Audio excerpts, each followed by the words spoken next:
How's that for a slice of fried gold? You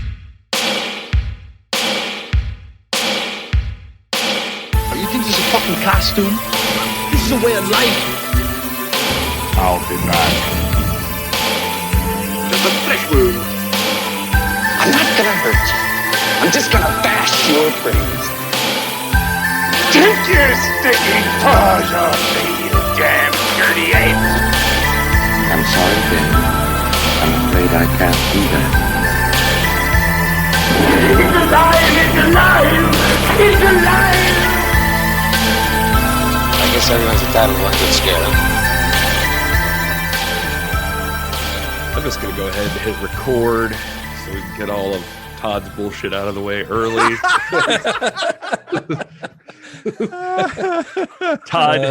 Todd is not a Tobe Hooper fan. We know this Buckle now. in, Todd. We got several weeks to go. We're going to be spending a good chunk of 2021 in the world of Tobe Hooper. So. what is that? Are you doing like the David Letterman? Pulling his collar, yeah. The David Letterman thing? He was doing David Letterman. So on this week's episode of the Cinema Shockers, something from the Meat Case, Linda. Jesus. I just remember that being a David Letterman thing. It was. I used to do the thing if I ever had to eat, especially for like school or church or something where I had to wear a tie. I would grab my sport coat and do it back and forth so the tie knot would wiggle back and forth like you used to do. Wow. You must have been very popular. Yeah. Well, hello, and welcome to Cinema Shock, the podcast exploring the stories behind your favorite cult and genre films. I am your co-host, and I did an intro perfectly. My name is Gary Horn. Well, yeah, pat yourself on the back there, Gary. Good job. I'm co-host Justin Bishop. We're joined today by writer, comedian, Tobe Hooper enthusiast, Mr. Todd A. Davis. Welcome to the show, Todd. I'm very enthusiastic to be here. Thank you. Turns out, remember how we started this podcast doing George Romero, and Todd liked about 2 out of the 10 movies that we talked about on that series. I think he liked Night of the Living Dead and Dawn of the Dead and hated everything else. No, you like Knight Riders. You like Knight Riders. I love Knight Riders. 3 out of 10. 3 out of 10. Batting a 0.3 or whatever that is. I don't know. Maybe Tobe Hooper has a drama we could hit on, and Todd will like that. Todd just doesn't like the horror movies, and Todd considers himself a horror guy, so it's weird that it's well. As it turns out, pretty much every film in this series is horror or horror centric, horror adjacent. Because there's a couple. There's a couple down the line that are like sci-fi horror, or lean a little more sci-fi. I'm down for sci-fi. But yeah, he didn't really have, his filmography is almost entirely horror. So, but there's got to be. I hate there's got to be at least one. There's got to be at least one. What? Like, well, I guess we'll find out. Yeah. I mean, have you seen Poltergeist before? I've never seen Poltergeist. Oh, he didn't direct it anyway, so. Whoa, controversial statement. Whoa, shots fired. We're going to talk about that another day. Anyway, you know one thing we didn't cover about Ed Neal last week that I thought was interesting too? I mentioned just casually his collection of movie posters, that we kind of laughed off. Ed Neal, the hitchhiker from Texas Chainsaw. Yeah. Did you know that he also went to work for the Museum of the Humanities or something? He was going to go to LA with Hooper and Henkel. I think he wanted to originally, but then he became one of the big haters on Hooper and Henkel, especially. He was mad about not getting paid. Yeah, which we'll talk about a little bit more, I guess, here. But the thing is that he also went to a garage sale or something. I can't find the exact thing now, but I was reading this earlier. He found when the mobster studio went out of business or whatever, kind of closed down, he found at a sell all of Tobe Hooper's stuff and the stuff from Chainsaw, and found the A and B roll of the film and all of this stuff, and he bought it all, and he has all. Well, he donated the actual film, to the Museum of the Humanities and stuff like that. But I just thought that was really, really weird, just interesting. Yeah, that's wild. That's interesting. I wonder if are there studio garage sales where you just? I mean, probably not so much nowadays, right? Yeah, this where was they just sell off where they just sell off a bunch of stuff? No, they don't do that. No, this was one that was owned by mobsters and they went out of Oh. business. This isn't your typical Hollywood studio. You're not going down to Warner Brothers and having a fucking estate sale where you can buy the ruby slippers from Gone with the Wind. What world come do you on, live in, those go Tom? up for sale all the time. They're in the goddamn Smithsonian. Oh, yeah, that's right. You can't just buy them at a garage sale. Okay, Smithsonian Museum estate sale. They've got a bunch of Smithsonian is just like, we gotta get a- rid of it. Some of this shit's just real old and it's dusty. I mean, Trauma might do that. It seems like a real Lloyd Kaufman move. Look, I've been to the Smithsonian. You know, there's only like a third of that stuff is on display. There's got to be a whole bunch of shit in the back that they're not going to nobody sell wants. it. It's just priceless. Anyway, welcome to part 2 of the tragedy of Tobe Hooper. So when last we left Mr. Tobe Hooper, he was riding high off the success, both critical and commercial, of the Texas Chainsaw Massacre. And while, as we discussed last week, he wouldn't really see any financial gains from that film upon its original release, it did get the attention of Hollywood, which was kind of his whole plan. Soon after that film's release, Tobe Hooper and his Chainsaw screenwriter Kim Henkel were offered a 3-picture deal with Universal Pictures. But before they could work on any new films for Universal, they had to satisfy a deal that they'd signed prior to that Universal contract being signed. That film, released in 1976, was released under various titles throughout its release. I think I counted like 8 different titles for this movie, but there were titles like Death Trap, Horror Hotel, Starlight Slaughter, but it's most commonly known as simply Eaten Alive. If you were one of the millions of moviegoers who were electrified by the unbearable suspense and sheer terror of Jaws, get ready for Eaten Alive, created by Tobe Hooper, maker of the screen sensation The Texas Chainsaw Massacre. Mardi Rustam presents a new horror classic, Eaten Alive. Into this house of terror comes a handful of unsuspecting innocents. What happens to these people in Eaten Alive will give you the most chilling, terrifying 90 minutes you ever spent in a theater. Mardi Rustam presents Eaten Alive. Mel Ferrer, Carolyn Jones, Stuart Whitman, Neville Brand. Get ready for Eaten Alive, a new horror classic. You know, it's easy to imagine that when you make a movie like Texas Chainsaw Massacre, that literally everybody knows you, you're a big star, and bam, you're just huge. But keep in mind that everything we told you last week, nothing's going to work that way for Tobe Hooper ever. He made arguably the greatest horror film of all time, and it was just getting recognition, but not always good recognition. We covered all of this last week, but I just felt like recapping quickly. The movie came out, but due to all the process and deals it took to get made, none of the people making it were making any money. And even though the actors were stars now, or at least known, they didn't make anything really. And it didn't exactly help their careers either. I know Marilyn Burns said that this was kind of the resume killer. Like, people, even though the movie was very successful, they'd see it on her resume and be like, oh, you were in that movie. You know, they didn't see it as a good thing as part of their filmography. Yeah, and Tobe Hooper, by all accounts, he had no idea what the fuck was going on either. I mean,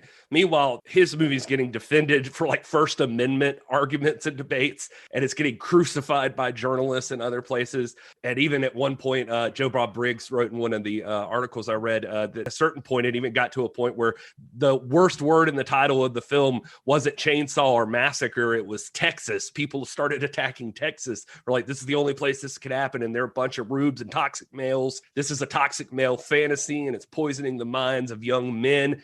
Side note, not mentioning that there actually have been like articles delving deep into this and found that like lots of younger men actually identified very well with the stronger female in Marilyn Burns, and that was kind of a big deal for some of them. But anyway, you'd think at this point, after you make such an impact in the culture, you'd be golden. I think 95% of the actors that were involved in Texas Chainsaw Massacre thought Hooper had just kind of disappeared and gone on to big time in Hollywood without them. But in reality, much like our old friend Shane Black, he kind of just went quiet because that's how he handles things. And what the fuck's he supposed to do now anyway? None of this was shining a light on a path to Hollywood and what you're even supposed to do. Well, I mean, he did get the attention of Hollywood. You know, he got that Universal contract, a 3-film contract, but getting Hollywood's attention, it wasn't like he didn't go from point A,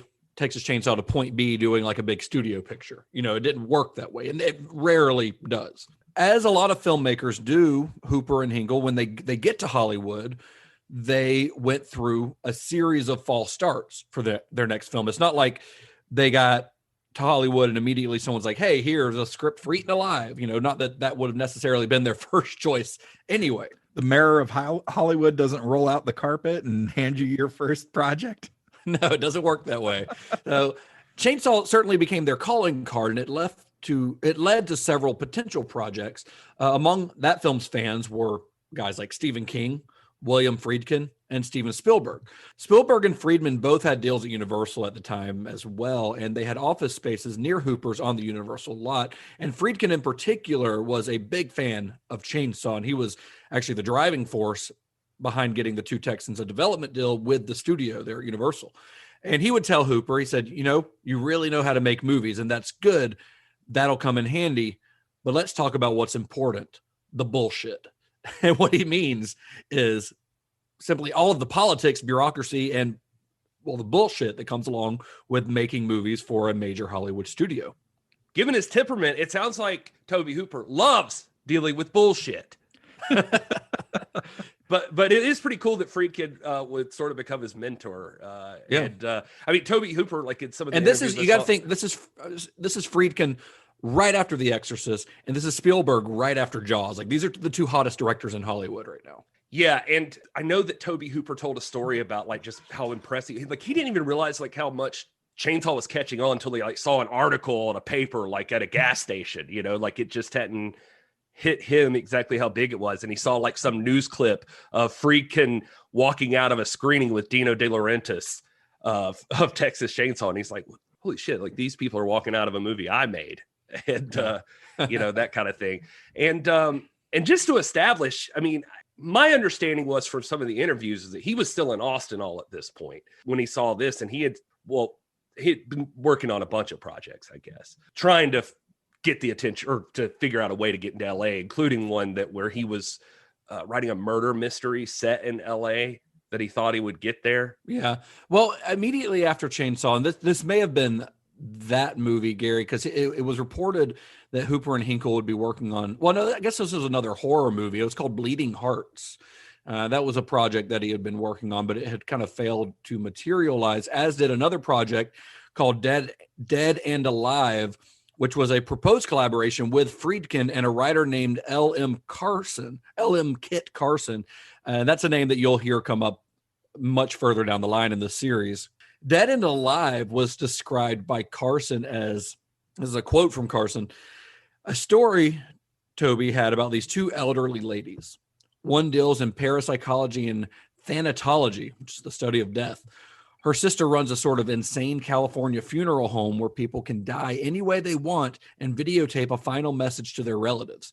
They have a contraption there called the Apocalypse-O-Rama, which they rig together to create thunderstorms and hailstorms so the deceased can go out with a boom. But what these two old ladies really do is swap and trade souls that they capture the way kids trade baseball cards. Oh, and I would watch Gary the shit V's out going of to be that all movie. over that. That sounds like fun. I would watch the shit out of that movie because that sounds wild, especially if you're familiar with Carson. That was from an interview that he did in Fangoria around the time that Texas Chainsaw 2 came out. But that didn't really happen. I don't know why it fell apart. It's just one of, hundreds and thousands of, projects in Hollywood that just, for one reason or another, just never happened. So instead, Hooper was offered the chance to direct a movie called Death Trap for a man named Mardi Rustam, who's a low-budget exploitation producer. Rustam had gotten his start as a producer with a couple of films by schlockmeister Al Adamson. Al Adamson is like not a good filmmaker, but he makes interesting films. The first of those was one called Dracula versus Frankenstein, not nearly as good as it sounds. What's not good about that?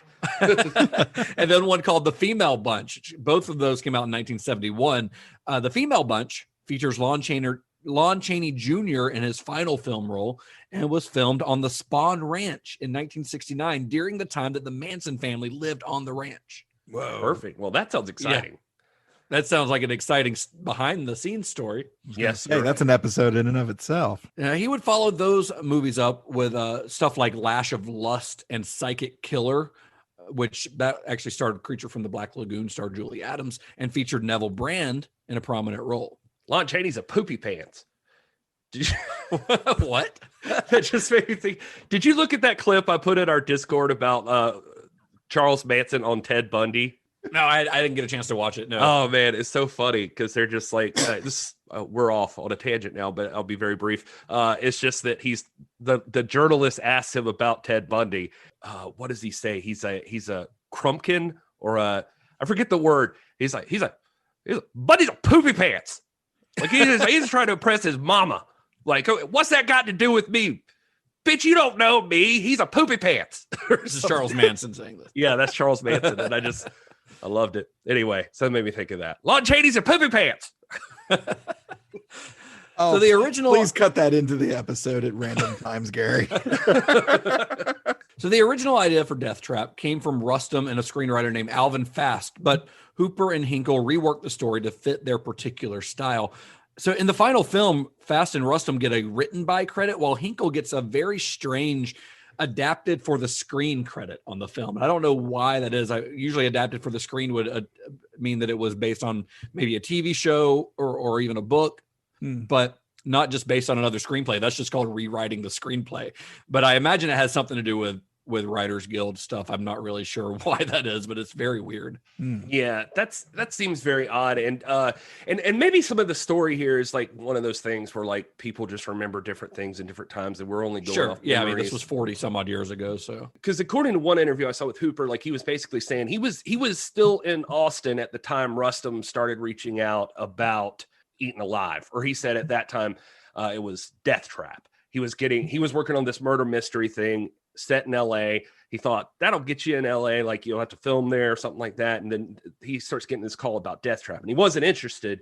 He said, but they just kept calling over and over again. And Hooper saw it as this opportunity to go ahead and, all right, I'll take a role. I'll be a gun for hire and get into the town. And so he took it as long as he could be allowed to bring Henkel with him. And so Rustam agreed. They brought Henkel. Now on the other side of this is like Mardi Rustam, who's saying that, well, here's all that was going on for him was Jaws happened, and it changed everything, and people wanted to make Jaws. So Al Fast was his buddy, and he said, hey, I got this idea about a big-ass alligator, and it eats people. And Marty says, hell yes, which is, to be fair, what should always happen anytime somebody pitches a movie about giant killer animals. But they get their version written. And I think I saw they tried like two different directors and it wasn't clicking. But finally, Al Fast is the one who said, what about this Tobe Hooper guy? He did Chainsaw. And I hear he's trying to get new projects and get into LA. Let's go get him. And so that's when they went after Tobe. Obviously, considering how the movie turns out, and it's not just a giant croc movie, you see where Hooper and Henkel came in and they had other concerns, so they started working on. Yeah, and as was the case with Chainsaw and the character of Ed Gein, it's said that the character of Judd in this film, and this is what Hooper and Henkel, I think, brought along to the project, was based on a real-life person as well, a man named Joe Ball, a.k.a. the Butcher of Elmendorf. Yeah. This guy's story is fascinating, by the way. And I will say, just like we credited Joe Bob Briggs's article in Texas Monthly last week when we talked about the Texas Chainsaw Massacre, this is actually also, a lot of this information also comes from a Texas Monthly article from the early 2000s, 2002, by a journalist named Michael Hall. There was this character, this sort of figure of Texas folklore, and Michael Hall went to Elmendorf and he started researching to find out if this was actually a real story or not. That's pretty amazing. And I mean, clearly some of this is pulled from, and I know we're about to get into Joe Ball. The only other thing I saw, Rustam does say that Henkel and Hooper, that was one of their big things, was expanding on the character that Neville plays. The only other thing Hooper mentioned was he based like one thing off of it, of the oldest man in the world article he saw in like Life magazine or something, where like the guy snorted BC powder. And so I just thought, I was wondering about that. And I saw that. Yeah, I was just like, man, That's awesome. Because I Yeah. was like, what a weird thing that this guy's just like snorting his BC. It's Well, so the odd. powder is in the powder. So But anyway, but Joe Ball, obviously. Yeah, Clearly. so Joe Ball. Joe Ball was a World War I veteran who, after the war, began making a living as a bootlegger during Prohibition. Once Prohibition ended, alcohol continued to be his main source of income, and he would soon open his own establishment in his hometown of Elmendorf, Texas, which was a saloon called the Sociable Inn. It sounds friendly enough. yeah, It sounds friendly. Yeah, sociable. He built a small pond next to the saloon in which he housed 6 live alligators. It is said that he would actually charge guests to see the gators, especially during feeding time, in which you've got a bunch of drunken Texans hanging around an alligator pit, and he would sometimes throw live cats and dogs to the reptiles and charge people Jesus. like 50 cents to go watch it. This was And the it part was- that depressed me most about all of this story, even Tobe Hooper's.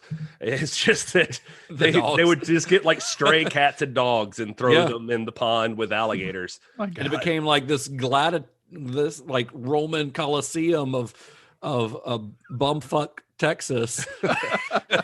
So Ball employed a number of women at the Sociable Inn as waitresses and bartenders, and a lot of these women would just kind of end up disappearing. So one of the people that ended up disappearing was a waitress named Minnie Gotthard. That was in 1937. Not long after Gotthard disappeared, Ball married another one of his waitresses, a woman named Dolores Goodwin. She would disappear in 1938, the next year. And then a few months after that, another of Ball's women, Hazel Brown, went missing. Did anybody refer to these women as the ballers? I Mm. don't think so. Okay. But probably Joe Ball did. Like he was just like, I'm Joe Ball and I'm balling. No, that's a stupid joke. I hate that. That's a very dumb movie. This is 1937. I hate everything about this whole conversation, and I'd like to move on. We'll blame it on Todd. So after Brown went missing, local authorities got reports that Ball had left a strange smelling barrel behind a neighbor's barn. So authorities had also been alerted to the fact that several women in Ball's life had mysteriously disappeared. So they decided it might be a good idea to look into that, maybe bring this guy in for questioning. So when Detectives. deputies arrived at the Sociable Inn to arrest Ball, he made a final request. He wanted to close down his bar and have one last drink. And the deputies, for some reason, agreed. So Ball walks to his cash register, hits the no sell button, pulls out a gun, and shoots himself in the heart. Now that's a baller. You don't shoot yourself in the head. You shoot yourself in the heart. Like In that the seems heart. like the worst. It's like when people stab themselves. It's like, what are you Yeah. thinking? Like go for the easy out. Like there is a 99% chance you know where your brain is. Like just eliminate that. But it's like the heart, I'm not 100% sure I could hit my heart. I don't know. I think it's in this general left region of my chest. But with my luck, I would fuck that up. And so, but Yeah, just have a hole in your body. So after Ball's death, the saloon's handyman, a guy named Clifford Wheeler, confessed to authorities that he had indeed helped his boss murder Gotthard and Brown and helped to dispose of the bodies, even leading them to Brown's remains. Goodwin, by the way, Ball's wife, who had disappeared, was alive and well. She had simply walked out on her husband and moved to San Diego. Probably because he was a murderous bastard, Well, the story was like some of the stuff I saw in this little documentary about it was that, he had told Goodwin about murdering Minnie. Like he had told her that he had murdered the other one. Or wait, whichever one was the wife, doesn't matter. The point is, the one that he was married to first that disappeared, he told the next lover, I murdered that one. In reality, she had just left and went to the sister. And so Goodwin was the one that left, and the one after that was Hazel Brown. Well, the story of the documentary is that one told the other about Ball murdering the wife, and they weren't supposed to share that information. And so then the one that got told was also seeing Ball on the side. So they were both banging Ball. And Ball. Yeah, they were both balling, so to speak, right? Oh, God.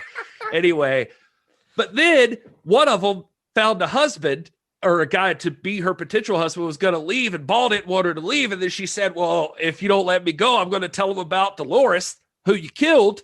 And then he realized his new girlfriend had told his side piece about the murder. And so then he killed both of them and fed them to the gators. There was never even any evidence found that Ball had actually fed any of his victims to the alligators. That's true. That's fair. That didn't stop that urban legend from growing. Like that he became known in that part of Texas. Even now, he's known as the alligator killer. I'm just saying a lot of people could have been saved a lot of trouble if there was just some more clarification here. If, But yeah, so he became kind of a legend in that part of Texas. The alligator man, the alligator killer, the butcher of Elmendorf. This guy who was basically a serial killer and was feeding his victims to his pet alligators. Even if you go to Elmendorf now and you ask people about Joe Ball, they're like, yeah, that's the guy who killed all of his wives and fed them to alligators. That's like a local legend. Yeah. Well, you get the rumors now, and the rumors go all the way to like there were 20 gators in that pit, and he killed like upwards of 14 women or something, and that sort of thing. So as it goes. Yeah. So and much like Joe Ball himself, the character of Judd in Eaten Alive is a decorated veteran. Joe Ball was a veteran of the First World War, while Judd in the movie is a veteran of Vietnam.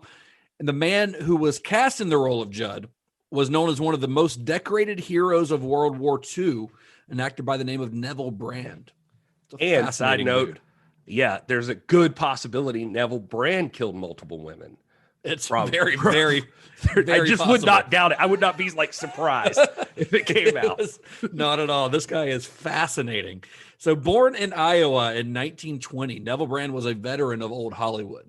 He had been a sergeant and platoon leader during the war, and he was wounded in action in April of 1945. He got shot in the shoulder and nearly bled to death. He was awarded the Silver Star, which is the second highest decoration of valor in the U.S. military.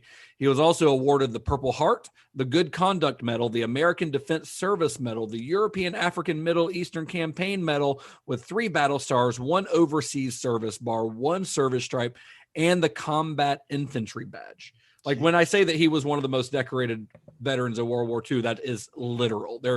He's described as the second most decorated soldier in the entire war. Wow. And when I say that he may or may not have killed multiple women, one thing is for certain, he is not killless. He has certainly killed someone.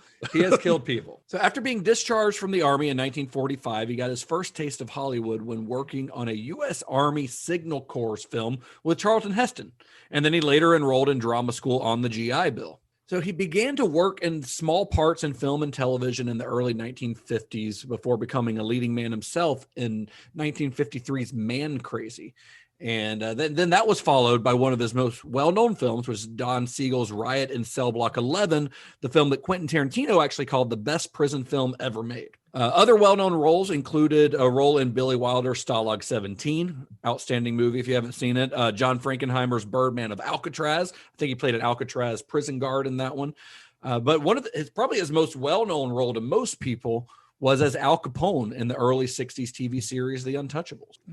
Okay. Brand played he played literally in hundreds of roles throughout his career, mostly in like guest roles on television, honestly. Like he did a lot of TV, but he was most known as like a television character actor. And here's a little Star Trek connection for you, Todd. He appeared in a 1964 episode of The Twilight Zone called The Encounter alongside George Takei. Oh, fun. And he would often play the villain in a lot of movies and a lot of TV shows. He started to kind of gain the reputation for playing the villain when he was in a movie in 1956 called Love Me Tender. It's a movie that stars Elvis. He played a character that killed Elvis's character in that movie and was sort of branded a villain at that point. Plus, look at his face. Yeah. Even if you look at young pictures of Neville Brand, he looks like a killer. He looks like a villain. He looks like he is not a romantic lead. He looks like he's been punched many times.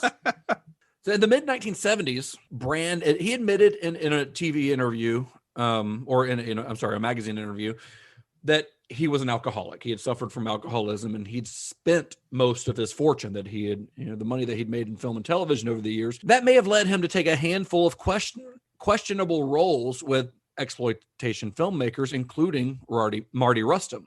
As we mentioned before, Brand had appeared in Rustam's Psychic Killer in 1975. That's a movie that Rustam actually directed in addition to producing and writing. And that was the film that Rustam had done just before Eaten Alive. Brand would also appear in Rustam's probably his most well-known film as a director, which was 1985's Evils of the Night. So they would continue to collaborate even after Eaten Alive. Y'all, Neville Brand was wild. He is wild. And there's plenty to get into with him if we can get to it a little bit later on some of it. But for starters, just now, saying he suffered from alcoholism does not paint the perfect picture. This guy was dealing with some shit. To hear Hooper describe it, the first time he met Brand, he was yellow. Not like a coward, like his skin was literally tinged like he had jaundice. Yellow. Yeah. And he drank constantly, like just never was not drinking. And Hooper liked the idea of Brand, but was really worried about him on the account of him being, drunk all the time. Like when I do this show. So Hooper is thinking, can this guy even remember lines? How is this going to work? And Rustam really wanted him because, they'd worked together, obviously, and they liked each other enough that apparently like Neville Brand was like, told his agent, just make this happen, whatever it takes to make this movie happen. Like, let's just go and work it out, make the deal. Well, he also kind of said, he was like, I am this guy, which is terrifying. But yeah, what I was going to say is that there was this character that Hooper and Henkel had sort of fleshed out into a more prominent role, but they were still working out specifics. And according to Hooper, like Brand just came in and had this passion and was like, please let me do this role. I know him. I can do this. And he did. And it ended up apparently like most of his lines are just like ad-lib bullshit that Neville Brown said. He was just a weirdo. Like Hooper describes in one scene, just for a taste, that like there's the scene where like after he kills one of the guys, he's walking along that porch and he starts to walk down the stairs. And he said Neville Brown just stopped. And then he just stood there for a minute. What? Neville Brand, sorry. Neville Brand just stopped and he like stood there for a minute and he was like blank. And then he said he literally like just went, I'm here, and just kept going. Wow. Yeah, he's a character, he was man. Like, I don't know with this guy. Like, I don't know what's up with him. Well, Roberta Collins, who we'll talk about in a second, but she is the actress who plays the prostitute at the beginning of the movie with like the Marilyn Monroe hair. Mm-hmm. She tells a story on the commentary for this movie. She had kind of become friends with Brand through the making of this, and they were hanging out like what she was described as completely platonic. And they were hanging out like at his house one day after the shoot of the movie. And he just kind of like went crazy on her. Like he like starts running after her through her house. Like, well, they like laid down next to each other on his bed or couch. And they were just like, she said she was like fully clothed and like that they had been drinking or something. He was like, you can stay here or whatever. That they like laid next to each other on the bed, but she was like even in a parka, she said. He said something like, no lady ever lays down next to me like fully clothed or something like that. And then he starts chasing her and he chases her out of his house. Like she's terrified. Said she lived the movie like with him. Yeah. They were like good friends. And then all of a sudden, like just one night he like snaps. There's stories about him like being on the Universal back lot, like on the tour tram, just like running up and just taking a piss all over it. And, like there's just like he's there. He has stories of like if you look him up, it's like he was married like 3 times, not necessarily divorces recorded. Like he just wow. Did what the fuck he felt like. Yeah. It's very possible that he was, in addition to the alcoholism, like. We don't know what prompted that, but it could very well have been he saw some shit, in the war. I mean, he was a war veteran, and he wasn't like sitting on the sidelines. Like he was a combat veteran of World War II and saw some atrocities that probably led to his alcoholism and possibly could have led to some deep-rooted psychological issues. Yeah, and combine deep-rooted psychological issues with heavy drinking, and your brain's fucked up. And his brain seemed to be pretty fucked up in several ways. Yeah. So Neville Brand was one of several Hollywood veterans that appears in Dead Alive. Starring alongside him were Mel Ferrer, who is known for his roles in films like Scaramouche and Knights of the Round Table, where he played King Arthur. His late career, though, included quite a lot of exploitation cinema as well. He appeared in a lot of Italian horror films later in his career, including Umberto Lenzi's 1980 film, also coincidentally titled Eaten Alive, but with like an exclamation point at the end. Oh, so not the same Eaten Alive. Different Eaten Alive. This one's one of the many Italian cannibal movies that were coming out in the early 80s. Mel Ferrer, by the way, like, I mean, he had worked with Rustam before. So like he was pitched to Hooper from Rustam, and Hooper talks great about him. Like, just loves him, just talks about how smooth he is as a veteran of acting. Like he was just like he doesn't look down on the fact that he's doing an exploitation movie. Oh yeah, no, he's taking the role. He's doing what he's got to do, and then that's a good point, Justin. Like, I mean, a lot of these people you'll see talk about it, and like even Mardi Rustam, and like in some of the stuff saying like, you know, like it's easy to I think it was him or someone, but they were talking about, you know, like it's easy to like write people off sometimes. Like people do this to actors all the time. I even think about like action stars today, that it's like, it's not any different. Like it's always been this way. Like you're hot for a while, and then eventually like you've got to do what you got to do to survive. And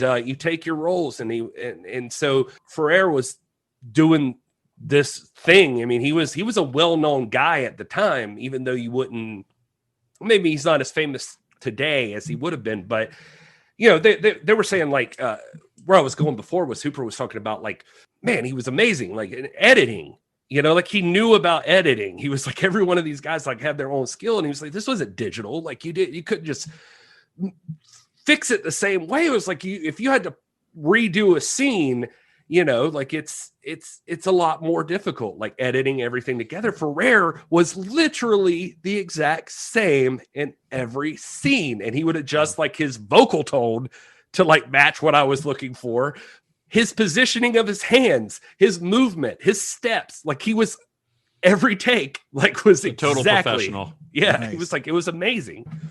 Yeah, so in this movie, in Eaten Alive, Ferrer plays Harvey Wood, who is the older man, the dying father who's searching for his daughter in the movie. So Stuart Whitman, who plays the sheriff in it, had appeared in films like Night of the Lepus, and the role of the madam, Miss Hattie, the madam in the brothel, is Carolyn Jones, who is best known, of course, for her role of Morticia Addams in the 1960s Addams Family TV show. Okay, And she is. I thought her voice sounded familiar. Yeah, it was. But at this point, she's got more of a bit of a smoker's voice. Yeah, She was a longtime smoker and died at a fairly young age. She's made up to look much older in this movie, but she died. She was only in her late 40s when they made this movie, and she died at the age of 53.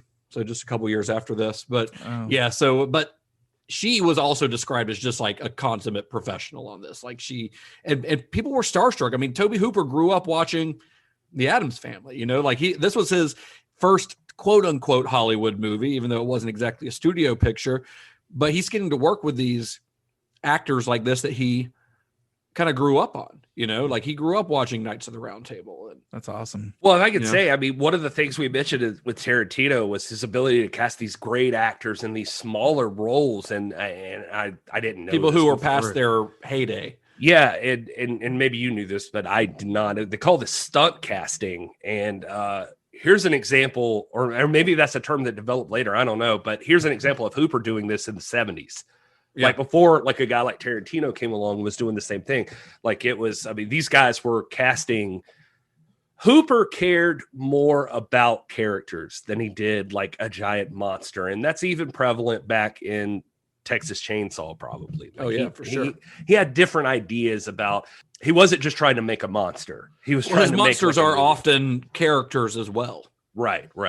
So alongside these Hollywood veterans were new up-and-coming actors, many of whom made a name for themselves working in genre films. Of course, returning to work with Hooper once again was Texas Chainsaw's Marilyn Burns. Janice Blythe, who plays Lynette, she is a character, man. She's fun.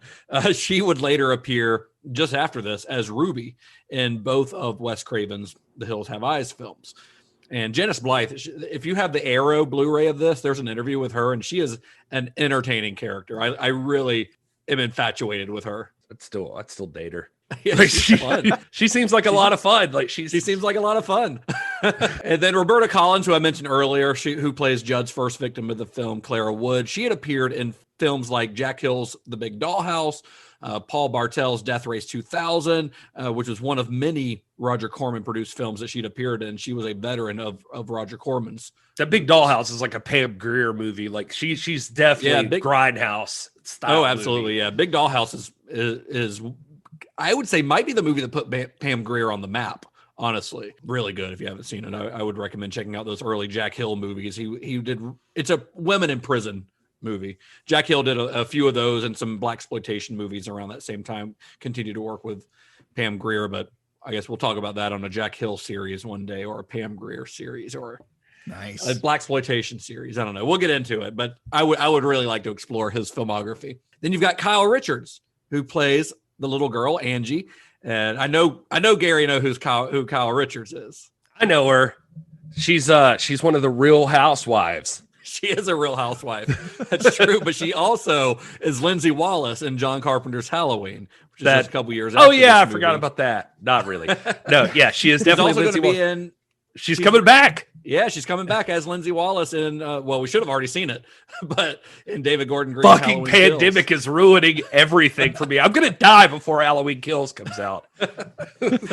And William Finley, who gives an absolutely insane performance here, which I wish he was in the movie more, but his character is unfortunately cut short because he gets murdered. But he was a regular player in the films of Brian De Palma, and most well known as the title character, and in my favorite De Palma film, As it should be. Phantom of the Paradise. Yeah. And Tobe Hooper was also a big fan of Phantom of the Paradise, so that's primarily probably why William Finley got the job. And they would go on to work together again. William Finley appears in The Funhouse and in Night Terrors, both with Tobe Hooper again later on. And of course, in an integral role in the film is Buck, who's raring to fuck, is a young pre-Freddy Krueger Robert Englund. And this is his first of 4 collaborations with Tobe Hooper. Weird. So like, here's another example. Just like, God, I love this new show so much because we're like doing these stories and then we find connections.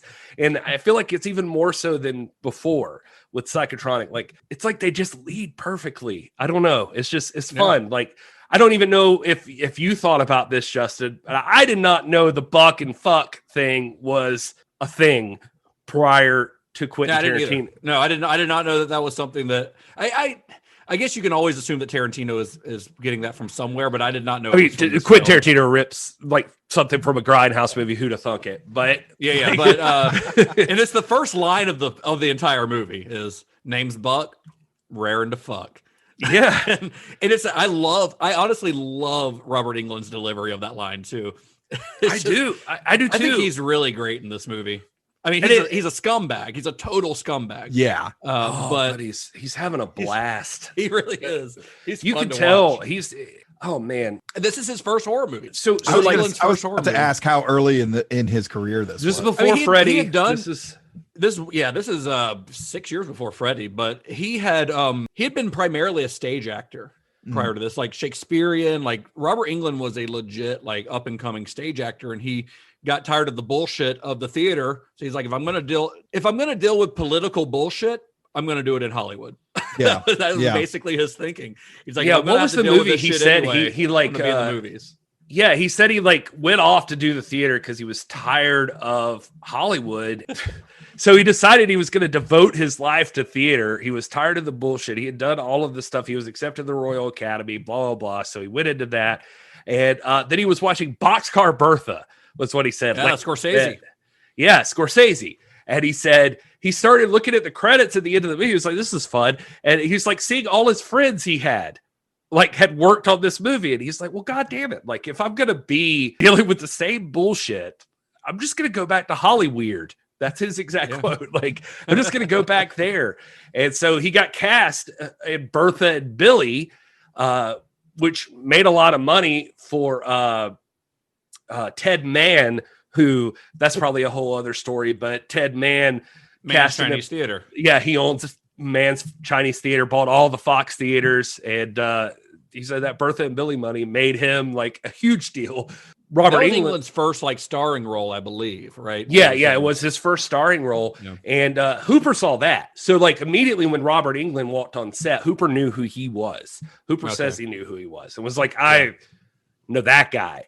And he said, like, Marty was like, are you sure? And he says, no, this guy is special. This guy is something special about this guy. Like, I've got to have this guy. Like, he just knew it. And Marilyn Burns even talks about it in interviews. It's like how special she felt being on the set with this cast. And you know, I mean, she talks about it being a resume killer with Texas Chainsaw, but she was always after attention. She actually like kind of, I swear some of the interviews, she seems like she's kind of reveling a little bit in the controversy that there's a movie that she's in that has created such a discussion, you know. So she was excited to work with Hooper and Henkel again. And so when the opportunity came up, she jumped on it. And she only did one other movie in between. I think she was in Helter Skelter. And I think that's the only other movie she made in between Texas Chainsaw and this. I think you're right. And so she jumped on this. And once she tells the story of like what she saw, like who all the people she was working with were going to be, is like these people she's seen all over TV and everything. She like called her parents to brag about it. It's like, you got to go see this movie. And they brought their whole bridge club to come see this movie. And she was like, of course, at that time I was unaware that there was an opening scene that had been added with a brothel. The very first scene is I'm Buck raring to fuck. Right. And a close up of Robert England's zipper. Right. Exactly. She was like, so that was interesting, but But yeah, Robert Englund, you know, at this point, he's a guy who's you hear him talk, and maybe there's a whole Robert Englund series too someday. But he's a guy who appreciates old Hollywood, like he loves it. He talks about going to Hollywood parties. He goes to the old Hollywood parties. He wants to meet Ernest Borgnine. Like he's like, I could hang out with him. Like, you know, he's excited about that stuff. So he said he was right around the corner. He said I could walk to this place and it's run down studio. And I walk in, and the first thing I see is this peeling old hotel set and a weird pond, and Neville Brown's like pacing around smoking a cigarette. And I'm like, fuck yes, this is it. This is everything I dreamed of. So Eaten Alive went before cameras with a reported budget of $600,000, which is 10 times the amount that Hooper had for Texas Chainsaw. Still pretty low budget even for this time. Much of that budget was reportedly raised on the guarantee of Hooper's participation. They sold this movie based on his name. The guy from Texas Chainsaw is making this movie. Unlike Chainsaw, which was, of course, as we discussed, shot entirely on location, Eaten Alive was shot entirely on sound stages. With Raleigh Studios in Hollywood standing in for Hooper's backwater motel and swamp in this film. And shooting on sound stages wasn't a budgetary concern. This was actually an artistic choice on Hooper's part. He wanted the film to have this false looking feel, this fairy tale, like he describes it as a Wizard of Oz type feel, where it's very clearly this otherworldly location that you're in. He had that back in Texas Chainsaw. You remember, I mean, it started out as like a Hansel and Gretel thing. Right, yeah, the fairy tale. I mean, he has this obsession with, he's misunderstood, I think is a big part of, and probably how we'll deal with his whole career here as we go into it. But he views horror as like, there's this mix of fantasy in it. And so it's not all like straightforward. He's not making Halloween. Like he's not even necessarily trying to scare you in the way that like John Carpenter was trying to scare you. Like he's not, he's having fun with it. Like he wants it to be like a little bit, there's these parts that are like fantastical and funny, or like you should be like, what the hell is happening here? Right. You know?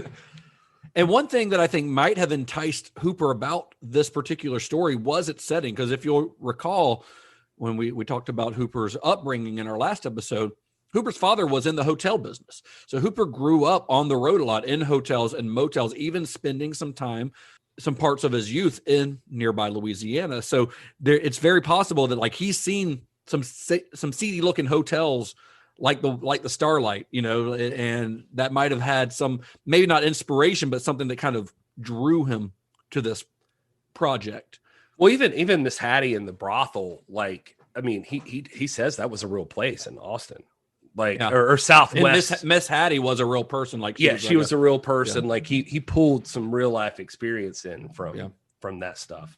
Well, I think a large part of this film's atmosphere, this kind of sleazy feeling of this film, can be attributed to that set, that motel set, which was that was created under the supervision of Hooper and his art director, Marshall Reed.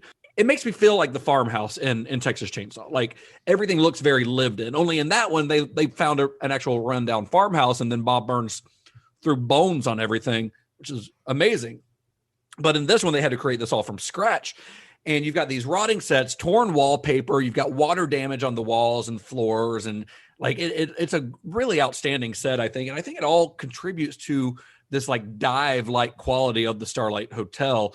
And it's all shot in this weird otherworldly glow of primary colors, a lot of red lighting by cinematographer Robert Caramico, who, by the way, is another genre vet. He worked on a lot of sleazy exploitation and blaxploitation movies all throughout the 1970s. So this guy was well-versed in this world.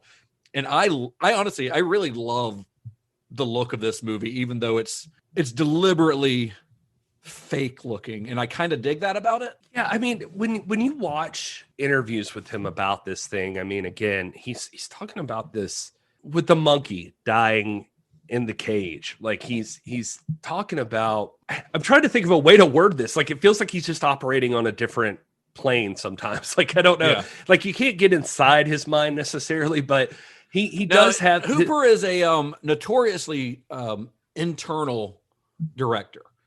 As in, like multiple people describe him coming on set, and he kind of like folds in on himself. Like he's not like a very boisterous, outspoken director. He kind of like internalizes all of his thoughts, and so then he creates a vision. Like he creates a vision of what he wants to do with the movie, and so like people have drawn it out of him. Like you'll see in interviews with like the monkey dying, for instance, he talks about the red lighting, the red tinge to the lighting. He's like solar flares and weird stuff happening on solar flares. I was thinking of this, and like he's like, I believe that. Like I believe this. Like there's a weird thing, and this monkey just knew it was his time to die, and then weird stuff starts happening in solar flares. Like he's trying to like explain it to you, but it's just even then it's still like I don't know. It's hard to explain. Like it's hard. Well, I think that you're right. I think that he just like you said, he operates on a different wavelength, you know, and sometimes that makes it hard to verbalize those kind of things. But he knows what he's trying to get across, and whether we as the viewer understand that there's nothing about solar flares in the movie. But there's something weird going on that is sort of unexplainable. Well, it's even like when you talk about a guy like William Finley, you know, who he'd seen in like Phantom of the Paradise and that sort of thing. You know, he even describes like him and Marilyn Burns in their scene. He says, I feel bad for Kyle, the little girl. He's like, she's plunged into madness. Tobe got all these great people together. The girl was having to operate in this den of scoundrels. Like there's like these weird people, and we all have different methods. And he's like, and he even describes at the time, like, you don't know exactly what's happening. He's like, I never knew when I'm searching for my gouged out eyeball on the floor. Like I never knew exactly what I was doing. Yeah. And Kim Henkel, like, the writer of the movie, I think, couldn't even explain to him exactly what that was in the script for. But he said, like, Tobe kept telling him, and we kind of experienced this a little in Texas Chainsaw, that like Tobe kept telling him, like, just go with it. It's gonna work. Like we're gonna figure it out. Like we're gonna, you know. And Tobe, because like even in Texas Chainsaw, remember, like he was filming stuff, and like those people said everything was just happening, and nobody knew. Like everybody was like kind of off kilter. What was? But Tobe knew it seemed he was going to get, he knew once he had a chance, he just had to film as much stuff as he could, and I'll fix it in editing. Like I'll make this a movie. Yeah. Like he knew what his plan was, even if it wasn't apparent to other people. I think some of those things though, like that scene in particular with William Finley, his and Marilyn Burns' characters are so fascinating in this movie to me. Cause it's like they exist in a movie of their own somewhere off screen, where we don't know if there's something very dysfunctional about them. Why is she wearing a disguise when she arrives? What the fuck is going on with him? It's like that moment where he's like twisting, he's got his arm reached out towards her head, and he's like twisting his face. And none of that is explored in the movie, but I think it's purposeful. I think it's supposed to like put the audience off their guard, where you're supposed to wonder what in the hell is just going on? It adds to kind of the atmosphere. It's honestly one of my favorite sequences in the movie. Part of that's because I love William Finley. I think William Finley is he's fantastic, an amazing actor, and so fun to watch. And and if you watch this movie and you haven't seen anything else and you just watch this, you're gonna think he's like a fucking weirdo. But I mean, he's not. He's very he's just doing what he's directed to do. Yep. Like he's doing what his role requires. Like he does a bit of commentary on that scene on the Arrow Blu-ray, and he's even like, "Ooh, that's creepy. What am I doing? Like this is what?" Like he's. It's not like he's got some weird reasoning behind it. He's like, that's what was in the script. But he even says there, I mean, that's one of the points I'm talking about. He says there, like, you never felt like at the time it was off, because Tobe would like reassure you that like, it's fine, just go with it. Trust me, this will work. Yeah. Well, and again, just like in Texas Chainsaw, I think a big part of the film's atmosphere, because this film, regardless of what you might think of it, you can't deny that it has some pretty stellar atmosphere. A lot of that comes from the sound design. Once again, Tobe Hooper and Wayne Bell are credited with the film's music once again. And it doesn't, even though that it says music by Tobe Hooper and Wayne Bell, it doesn't really have a score so much as a series of disconcerting noises. Much like Texas Chainsaw. I mean, Texas Chainsaw didn't have a traditional film score. And it should also be noted that Wayne Bell is not a composer. He's a sound effects designer. So they didn't hire a composer. They wanted somebody to come in and create this weird dissident noise, which creates just a weird feeling in the movie, you know? And then you've got these weird country songs that Judd is constantly listening to, that had the weirdest lyrics, and you're like, and that adds just a whole nother creepy layer to the film. Like, what is, like, you're in a nightmare in this movie. And I talked about that last week on Texas Chainsaw. That's one thing that you're going to see throughout Tobe Hooper's filmography, I think, is like he can create the atmosphere of a waking nightmare. That's his goal. That's what's so weird about him. Like, yeah, it's one thing to like direct the actors and to tell like a narrative, but he's trying to tap into in the 70s, by the way, which like later you're going to see a lot of in Hollywood now. I think it's a pretty popular thing people try to do, is like they try to lean into like, oh, well, a lot of it's the atmosphere, a lot of it's the how it feels, how the movie that's why feels. Things like that William Finley scene, which logically don't make a lot of sense because it's just kind of dropped in, but that's that nightmare logic, that dream logic. Like, it doesn't have to make sense. Sometimes in your dreams, things just happen and they're weird and they don't necessarily make sense when you go back and think about them. But that's kind of what's happening all throughout this movie. Yeah, and then there's an alligator. Yeah, that is true. What looks like an inflatable alligator? We're going to talk about that alligator. We'll talk about that I alligator. was like, we are going to get to the alligator, right? But Eaten Alive was not to be the sophomore success that Hooper was hoping for. In fact, Tobe Hooper left the production before filming was complete because he was clashing with producers, specifically with Mardi Rustam. It's unclear exactly what those creative differences were.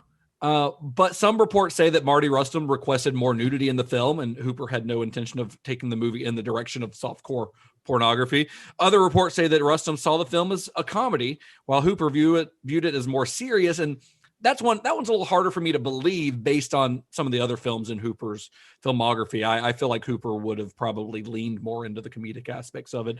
I would honestly almost see it as being the other way around. Yeah, Hooper's never been like obsessed with. Well, we talked about last week. He had like ideas that Texas Chainsaw was a comedy. So right, like, exactly. he's not obsessed with being too serious, being overly serious. But no, like I definitely found interviews on YouTube and such where he talks a little bit about how. There were ideas from producers that their kids start showing up on set. Like, he was just like, I just want to get to a movie. The story he tells actually is that like, he didn't know at the time, like he was doing it as a gun for hire. He was doing this movie and he just needed a job. He needed to get to Hollywood. He needed a job. He had it. And so he was going to do it his way. They agreed to let him work on it his way. And then all of a sudden, the producers start stepping in. Producers start telling him how to do things, like, no, we should do this. We want to add this to the script, yada, yada, yada. And he's like, it's not till I walked, like I started, he was like, I think he said he like tried to leave a couple of times. And then finally there was a Japanese journalist on set that was a well-respected film critic in Japan that was on set a lot. And he sat down for an interview with him one day. And he was talking to this guy, and forgive me, I don't have his name, but he said the guy mentioned to him that the reason that Mardi Rustam like was able to get this financing, the financing that they had, was because they had attached Tobe Hooper to this movie. And Tobe Hooper's like, well, what the fuck? Like, so the only reason to make it a Tobe Hooper movie. Yeah. So he's like, so I'm like bowing to like all these different directives from this producer. And like, the only reason this movie's happening is because I'm the one directing it. Right. And so finally he's like, one day they just like came in and were like, no, we're doing it this way or something. And he's just like, fuck you. Like, I'm out. Like, I'm leaving. And he walked out. And it was just like, to hear him talk about it, it's just like, no, it's just like every day. It was just like, somebody's like, we got to blow that Croc's head off with like, it swallows a grenade or something, you know, like, it's like, he's just like, there's always the producer's kids have ideas and there's like constant, like other stuff. And he's like, fuck this. Like, I'm not doing, I can't do this. Well, the fact remains that Hooper did not finish the film. So instead, Rustam and editor Michael Brown reportedly directed the remainder of the shoot. Actress Carolyn Jones even apparently directed a few scenes. Here's what Robert Englund told Fangoria magazine about it when he was asked about it. He said, Tobe left that movie under rather unpleasant circumstances. They raised close to $500,000 on his name alone in Japan, yet they pestered him more and more. They violated his sense of rhythm. I got along terrifically with these people, talking about the producers. But of all things you need to pester Tobe about, he's going to deliver. You have to let him delve into things his own way. It was so disappointing when he left the project.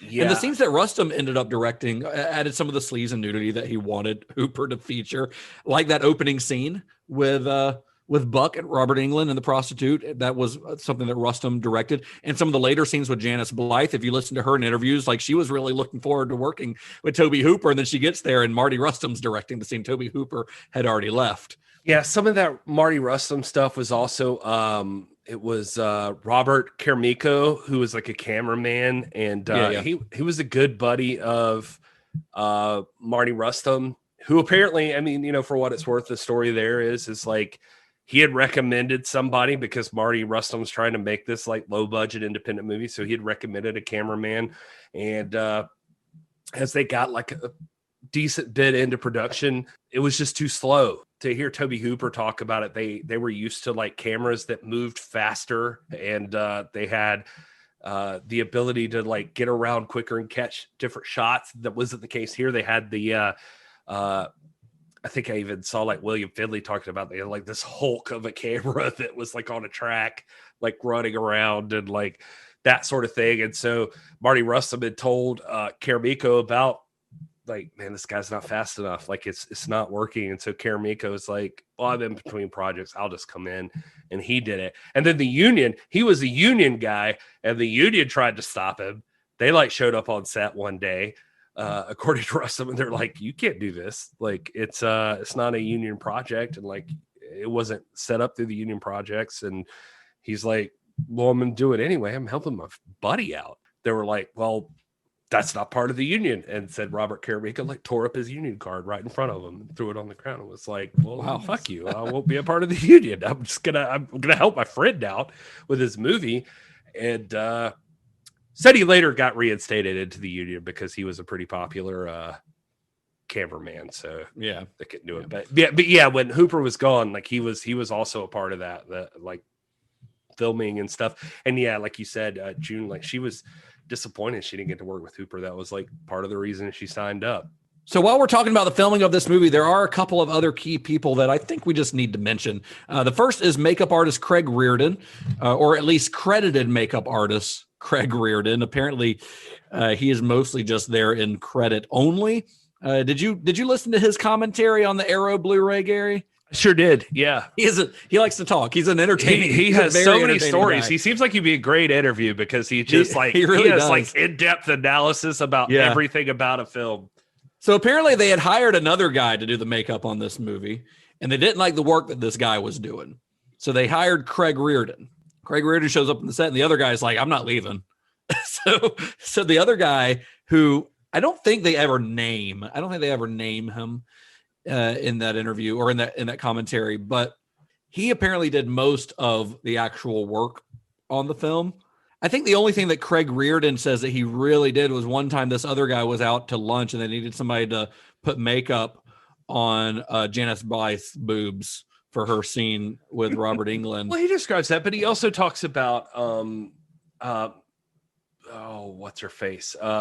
Carolyn Jones. Like he says, he admits like her makeup on her face. He was like, I know that she looks odd, but that was like instructed, like piling it on. I feel like I've seen some stuff with him that like they used mortician's wax, I think, on her, which mortician's wax is usually just used for like in little bits, like do like a phony nose or whatever. And for some reason they decided to cake it all on Carolyn Jones. So, and that makeup effect is pretty bad, but I think it's kind of, I guess it was intentional. Like he was instructed to do that. So I don't know. It's weird, but because why hire Carolyn Jones if you're going to hide her under that makeup? But completely hide her face. Yeah. Like people won't. Yeah, I know. Like, yeah. I mean, Carolyn Jones like I said, she wasn't very old at this time. She was in her late 40s and she was still a beautiful woman, but they made her look like a fucking ghoul in this movie. Well, maybe it's because the life that she had led sort of sucked her dry of her life force. So she she definitely looks like she's old and cracked like a husk. Like there's not much. She looks like a member of the Sawyer family from Texas Chainsaw, and she's just wearing someone else's face. That's what she looks like. Yeah, I wanted to mention I could have come up with. I wanted to mention Craig Reardon because this was Reardon's first film as a credited makeup effects artist.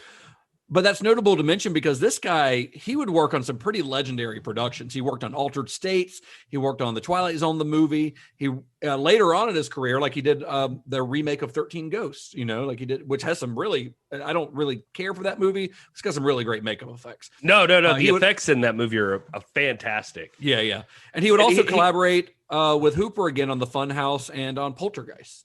He respects like Hollywood history too. The one thing I appreciate about it, like we're kind of picking on him about like how much he loves to talk and stuff, but it's like clear he's like a nerd he's a like great us. Character. Yeah. Like he's just a nerd like we are about like he cares about like the studio this takes place in, like Raleigh Studio. Talking about it was producer studio before, and it was like John Ford was like filming or like, was there, and a lot of Corman movies, a lot of Corman movies, like all of his Edgar Allan Poe movies were filmed there. And so like he obviously like, and he's pretty young around this time, like 22, 23, I think when he made this movie. But he would go on to create like the makeup effects for Sloth in the Goonies. Like that was Craig Reardon. He created all of the makeup effects for like the villains in Warren Beatty's Dick Tracy. And then he also did some notable work on TV series. He did a few episodes of The X-Files, a few episodes of Buffy the Vampire Slayer, and most notably, he did quite a few episodes of Star Trek Deep Space Nine. I have a kind of a love-hate thing for Deep Space Nine. I love it because it is part of the Star Trek canon, but it's to me, it's not as exciting as the rest of the different series. But I will say that a lot of the Says the guy who's currently covering Enterprise on his podcast. Yeah. Well, what I was going to say is that the prosthetic work on those later shows, like Deep Space Nine, Voyager, and Enterprise, are just phenomenal. And I'm sure, this guy had quite a big hand. Craig Reardon had a big hand in that. He talks about like even with like the death of what's his face, William Finley. Just the idea that was it William Finley or was it Farrar? I think who got the scythe through the neck? That was Farrar. Yeah, that's Farrar. Yeah. William Finley got stabbed in the chest. Yeah, he was talking about how much of a trooper like Farrar was with just like he was like, no, like Cooper wanted that scythe goes through his neck. Like we got to make this work, and so they put like 5 pounds of wax in his neck with like a slit for the scythe. So the scythe is like going through his neck. He was like he had to limbo to set, and then like it was just he was like he was such a trooper, just taking that like it just he wanted the scythe to be actually going through this guy's neck. Oh wow. So another guy that I want to mention is Robert Matty. He's the guy responsible for the crocodile special effect. So regardless of what you think of the crocodile effect in this, Robert Matty is a guy we got to talk about. Unlike Reardon, this was not an entry-level movie for Matty. He'd been working in the industry since the 1950s when he'd worked on the special effects for Disney films like 20,000 Leagues Under the Sea, The Absent-Minded Professor, Mary Poppins. He was also one of the designers of the Disneyland Jungle Cruise ride. Like this guy was a veteran. His film prior to Eaten Alive, like his film that he did just before Eaten Alive, was with Tobe Hooper's future boss, a gentleman named Steven Spielberg, on a little movie called Jaws, where he helped to create the shark, and which is how he got this job. Although turns out they had a lot less money than Universal to create this this alligator. And his final film was as a special effects supervisor before his retirement came, which was just his film just after Eaten Alive in 1978, and it was Jaws 2. Wow. But the alligator in this, I mean, it's pretty low tech. I mean, Hooper describes it as like those little duck toys where like the little feet flop around, like when you roll it, that was the extent of the effects in this. And it was a whole alligator. It was covered in, foam latex or whatever. It could barely move. And so you'd have to have a guy just off screen, like just kind of shaking it and stuff. One time somebody accidentally left the thing in the tank overnight, and this foam latex absorbed all of the water, and the thing was like 5 times its normal size. But that, much like the shark in Jaws, the alligator in this movie, or the Nile crocodile, according to a judge, did not work like it was supposed to. It looked like, to me, there was one that was just shy of like an inflated balloon.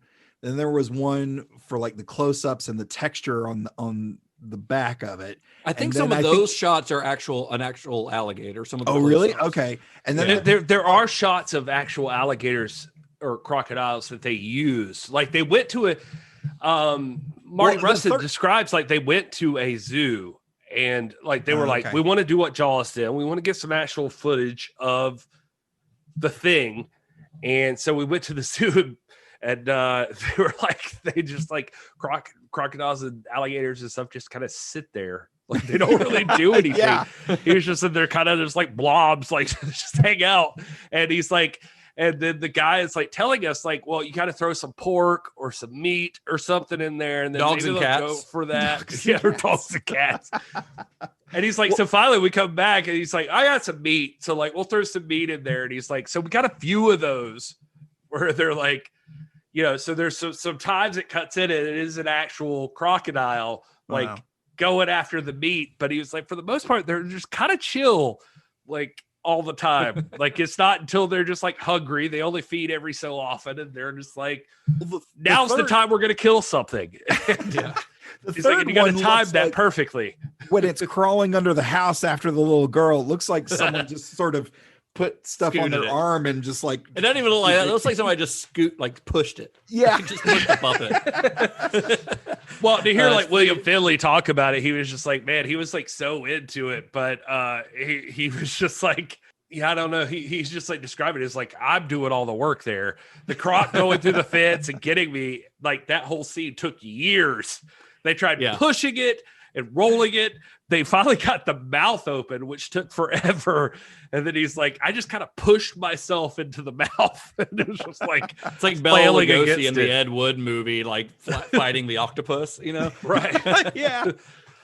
So despite leaving the film, Hooper did maintain good relationships with his actors. As we mentioned, he would go on to work with England again several more times.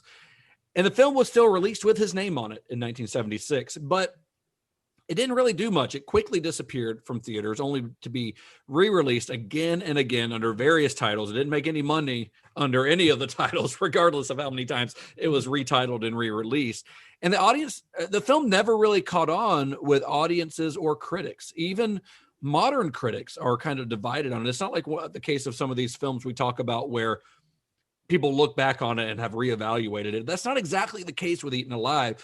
Some see it as they still see it as kind of a sophomore slump for Tobe Hooper, while others see it as a fittingly nightmarish follow-up to Texas Chainsaw Massacre.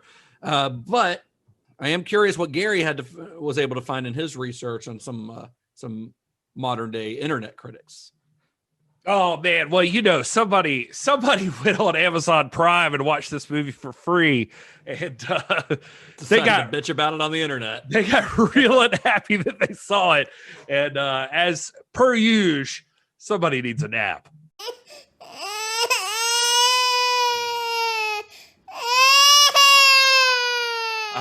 Richard Jensen here says, people. What? I was just going to say, hey, let's be gentle. It sounds like these might be my people. No, I'm going to assume Todd is all of these people. If you send them to me, should I just I was just literally sitting here. I was like, I should have sent them to Todd. Like, he could just read them. Even, like, for instance, Richard Jensen here says, even for a Prime free movie, your time is not free. And this pathetic offering is a horror movie, only insofar as it is horribly made. Horrible acting, horrible scenes. Early on, a girl is supposed to walk right down the road to the Starlight Motel, but the next scene has her wandering around barefoot in the woods. She just happens to stumble upon the Starlight. She then claims to have gotten lost. Did I mention horrible acting? It's on full display here. How do you get lost walking down the road and end up in the deep woods? And how do you then just happen to stumble upon the Starlight? Horrible storyline. I could go on and on. Every aspect of the film is pathetic. For the record, though, Richard Jensen seems to have only watched the first 10 minutes of the movie. There's etc. being too many instances to mention, and there's etc. I can't think of anything else, so I'll just say etc. Let's see here. This is from Who'd Have Thought It? The lost Tobe Hooper film. Whoever rediscovered this should be flogged. It's not even classy trash like Hooper's old Texas Chainsaw Massacre. I can forgive a lot of low-budget B flick, but this pointless film doesn't even register on the watchability scale. The trailer for this film tries to cash in on the success of Jaws by comparing this slop to it. This is how I would write the script for the trailer of Eaten Alive. Endure an agonizingly slow 89 minutes of Judd mumbling incoherently and mostly unintelligible in his ramblings. Watch in ambivalent indifference, scene after scene that has neither a foundation nor leads anywhere. Experience the monotony of 32 scenes of a little girl crawling in circles over and over underneath a porch. This DVD should be on clearance. And even then, it wouldn't be considered a bargain unless you had a 75% off coupon. Even if you like cheesy but classy B flicks, stay away from this completely inane film that will make you want to reach for the eject button long before the halfway point. And then one more, I've got Speechless saying absolute garbage. The reason this movie has 20 alternate titles is because Tobe Hooper and the film's distributors wanted to combat the terrible word of mouth that would inevitably arise once the film was shown to unsuspecting audiences. That's how bad this movie is. Even its creators were ashamed of it. Don't ask me what Tobe Hooper was thinking with this movie. One of these days, I'll track him down and I'll ask him about it. Probably not. Hey, Tobe. Why did you think we wanted to see a movie with Robert Englund as a sodomy-obsessed nutcase in a filthy, run-down hotel with an obvious psychopath for the proprietor and a random fake-looking alligator? Maybe Hooper was drunk on the success of Texas Chainsaw. Maybe he was just drunk. I don't know. But this seriously has to be one of the worst, most unbearable films of all time. In Texas Chainsaw, you could sort of believe what was going on. Here we have what is probably the worst, least inviting hotel on the planet, but somehow people keep showing up and checking in. Are you people crazy? Just freaking look at that place. And look at the crazy guy with the scythe who runs it. And look at the giant alligator in the disease swamp out front. Gee, honey, this place looks nice. For some reason, the sky is red throughout almost the entire film. Is this on Mars? That's the last one I got. Todd. Yes. Thoughts? Okay. Because I was watching you while Gary was reading that. You were like nodding in agreement pretty much the entire time. Yes. I wrote all these reviews. Yes. Gary happened to pick every one of my reviews. Because again, this is a discussion I had with my wife. Was like, I really don't want to be the Debbie Downer here. But I'm going to. But I'm going to anyway. Buckle up, folks. Here we go. I think I enjoyed, or I appreciated the more flushed out characters. I feel more flushed out characters of this as opposed to Chainsaw. I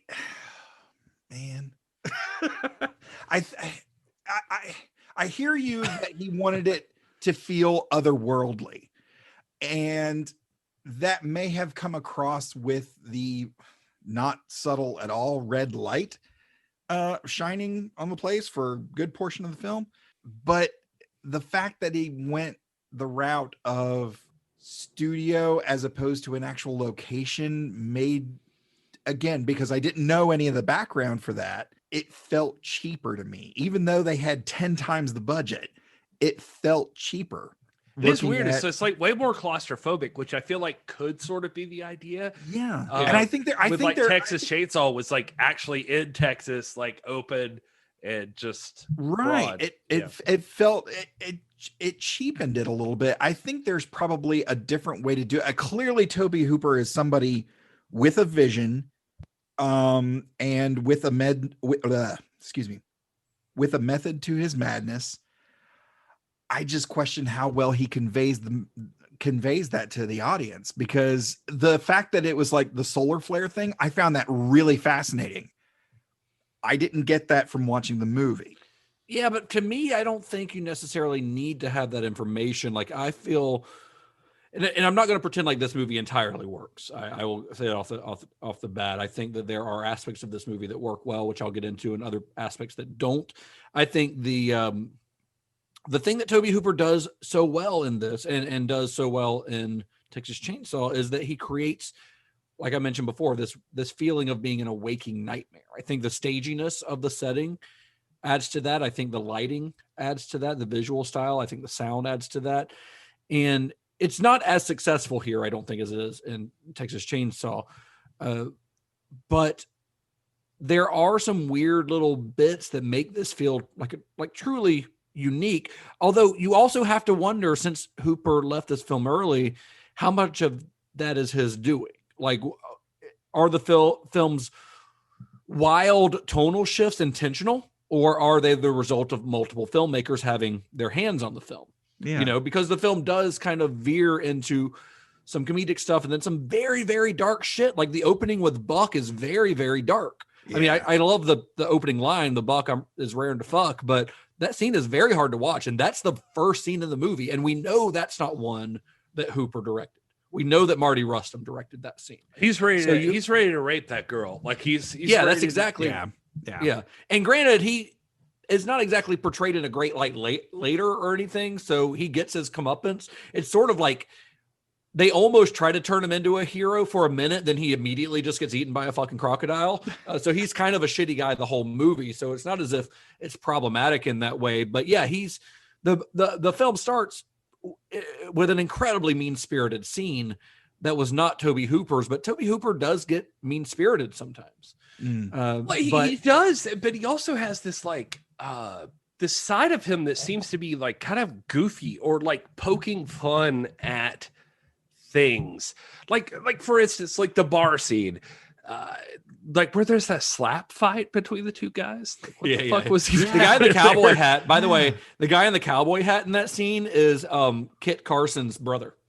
Okay. Well, they like literally like slap each other in the face, and then it just amounts to nothing. Yeah. And it's like Buck is almost like knowing that the first scene is not directed by Tobe Hooper.